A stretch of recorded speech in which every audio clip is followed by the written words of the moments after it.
संकट का समय है और यही कारण रहा कि प्रधानमंत्री जी के द्वारा अलग अलग बिंदुओं पर यह आह्वान किया गया कि जहां पे हम सब मिलकर कटौती कर सकते हैं, ये हम लोग को करने की ज़रूरत है। जब तक हम लोगों से बन पड़ा, हम लोगों ने दामों को नियंत्रित करके रखने का प्रयास किया।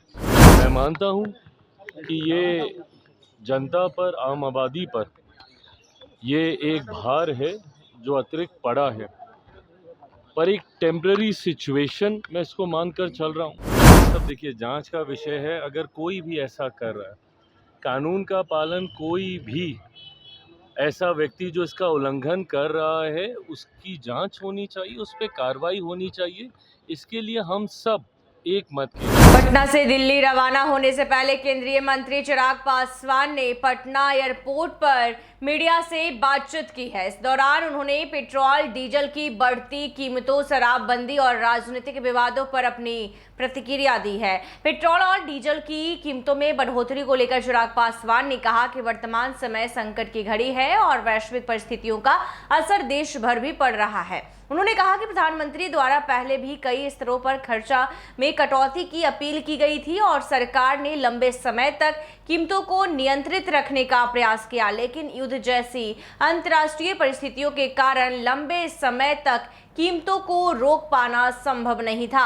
उन्होंने माना कि महंगाई का अतिरिक्त बोझ आम जनता पर पड़ा है, लेकिन इसे अस्थायी स्थिति बताते हुए कहा कि जैसे ही वैश्विक हालात सामान्य होंगे, कीमतों में भी सुधार आएगा।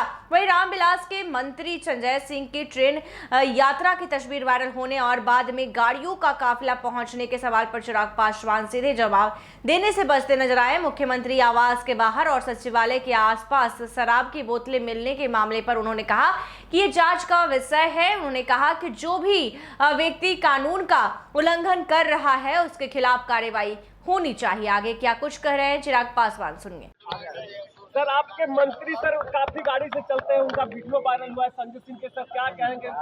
मोदी जी ने आह्वान किया था कम गाड़ी के संख्या। देखिए, ये स्पष्ट, पेट्रोल 3 दिन में पेट्रोल और डीजल की कीमतों में बढ़ोतरी हुई।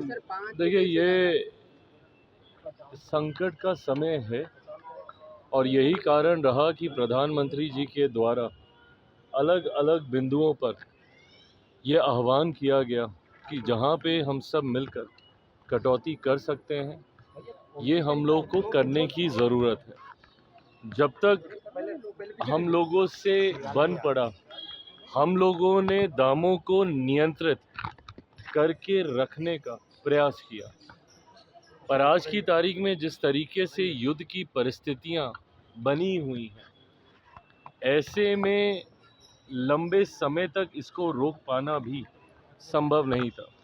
मैं मानता हूं कि ये जनता पर, आम आबादी पर ये एक भार है जो अतिरिक्त पड़ा है, पर एक टेम्पररी सिचुएशन मैं इसको मानकर चल रहा हूं। जल्द जैसे ही ग्लोबल परिस्थितियां सामान्य होंगी, इन स्थितियों में भी सुधार आएगा। मुख्यमंत्री आवास के पास दर्जनों शराब की बोतलें मिल रही है। बिहार में शराबबंदी और एकदम मुख्यमंत्री आवास मिल रहा है, सारे मंत्री सचिवालय में मिल रहा है, सारे जगहों पे बोतल मिल रहा है। ये सब देखिए, जांच का विषय है। अगर कोई भी ऐसा कर रहा है, कानून का पालन, कोई भी ऐसा व्यक्ति जो इसका उल्लंघन कर रहा है, उसकी जांच होनी चाहिए, उस पर कार्रवाई होनी चाहिए।